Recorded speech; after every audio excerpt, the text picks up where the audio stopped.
7 Mile Road in Detroit. One of the most dangerous no-go zones in the USA. Those who live or dare to come here are playing with their lives. Ruled by the 7 Mile Bloods, one of the most notorious gangs in the city. You can't buy your way to the top. I mean, it just comes with the respect you get in the street. Drug dealers, hustlers, killers, and thieves, prepared to do whatever it takes to defend their territory. Killing, robbing, homicides like a 24/7, 365 deal. Pursued by bounty hunters who hound them down and put their lives on the line every day.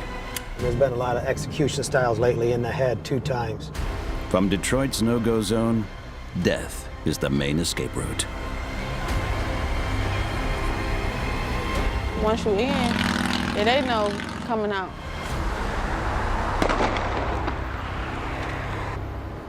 Detroit, Motown, once the engine that powered the American dream. But while the wealthier people escaped to the suburbs, the bitter reality inside the Motor City became all too apparent. The former heartland of the U.S. automobile industry is teetering on the edge of an abyss. Poverty, crime, decay. On the west side, the law of the 7 Mile Bloods is in full force. It's one of the city's deadliest gangs. Almost no one knows the true identity of the main members. Especially not this man, gang leader Money. I mean, I'm a 7 Mile Blood. I joined the gang. It was more like, a family thing. I come from a long line of Bloods. Today, Boss Money has gathered together his closest capos and confidants. One of them is Mo, Boss's right-hand man, and the guy who does the rough work.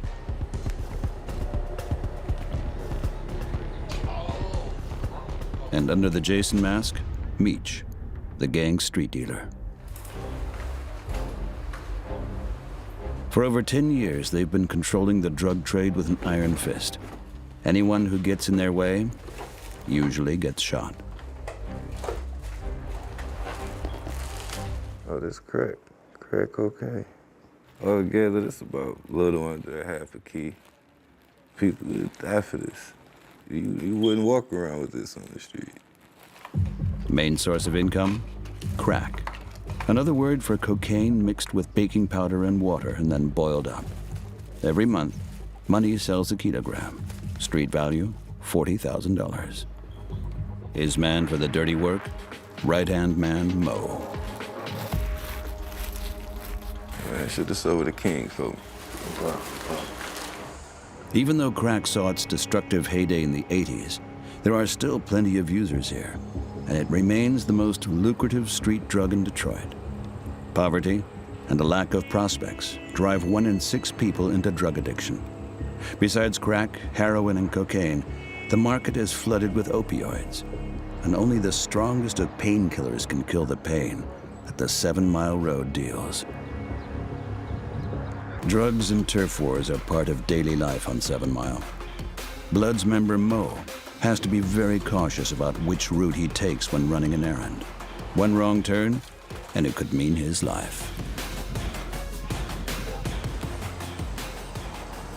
Now you see right here, this the cutoff line for the territory. You got that side, this side. You know what I mean? And this is where it is. When somebody from the rival side comes, then yeah, it's automatic problems. They either can get, a fight break out, shooting a breakout, stabbing, anything. But it's most definite problems coming across the territorial line.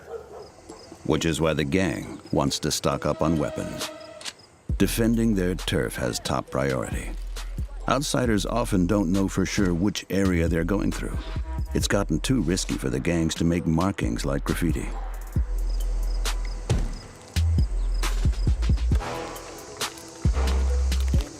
You can tell, like I said, obviously what color they got on, if they have a certain color.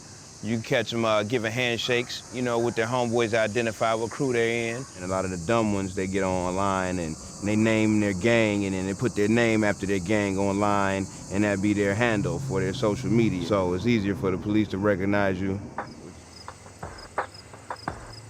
Authorities estimate that about 100 different gangs control the streets of Detroit. Countless videos of shootouts and people posing with weapons are posted on the internet.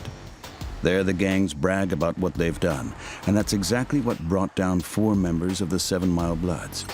After they posted their hit lists on social media, the police were able to track them down and lock them up.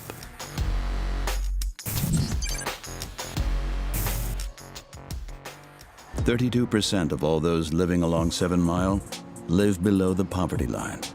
For many of them, the way to get easy money is by engaging in any manner of illegal activities.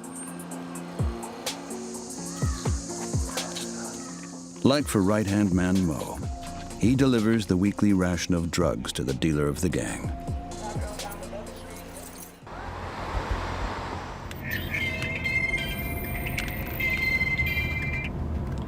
Hello? I'm about to pull up right now. Meet me up here. The dealer sells mainly to regular customers. His route takes him through the territory of a rival gang. If he steps over the line, he'll face some hard consequences. This neighborhood notorious for setting the house on fire. That's like, don't hustle around here. That was the first time. Second time, they coming to shoot you and kill you. I keep the big 3. That's heroin, that's coke, that's crack. And I just provide that service. We don't think this lifestyle we live in is illegal. We don't, this is natural to me. The transfer point, a gas station on the west end of 7 Mile. At the gas station. Giddy, what up, though? The gas stations are among the most dangerous spots along 7 Mile.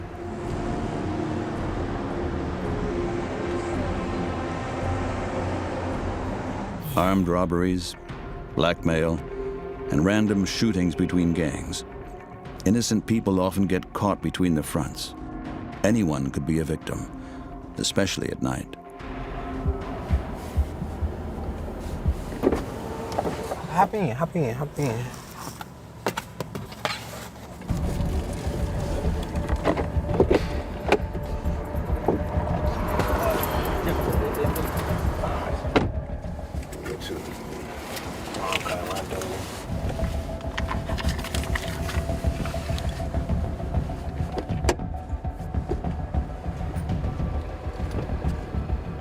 Two rocks for $20.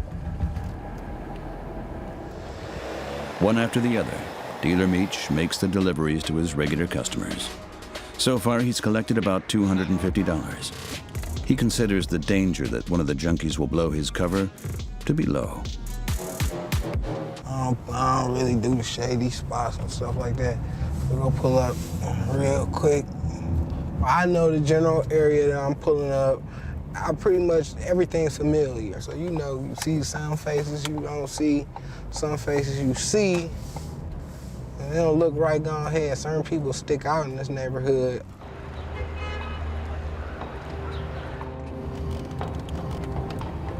I'll be there in a minute. Just a few street corners away, in a temporary shelter belonging to the 7 Mile Bloods, the gang's plans for the future are taking shape. Gang leader Money has just done some business with a gun dealer.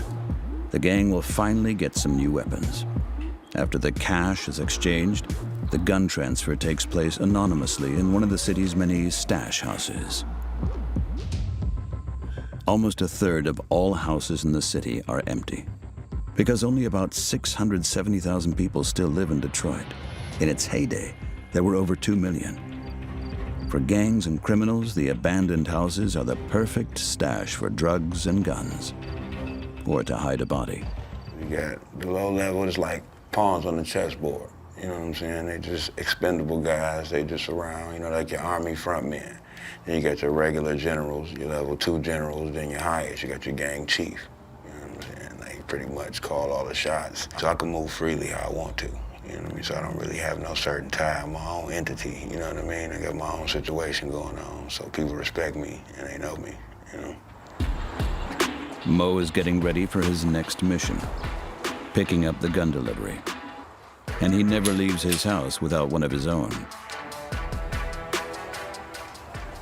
Yeah, it's definitely best to protect yourself when you come do this. It's just common sense, you know? Like they say, don't bring a knife to a gunfight. So shootouts with police officers, shootouts with other gang members, shootout with other crews. Yeah, it's a lot, you know? Only with the requisite firepower can they continue to dominate their territory and the other gangs, because the touch paper might light at any moment.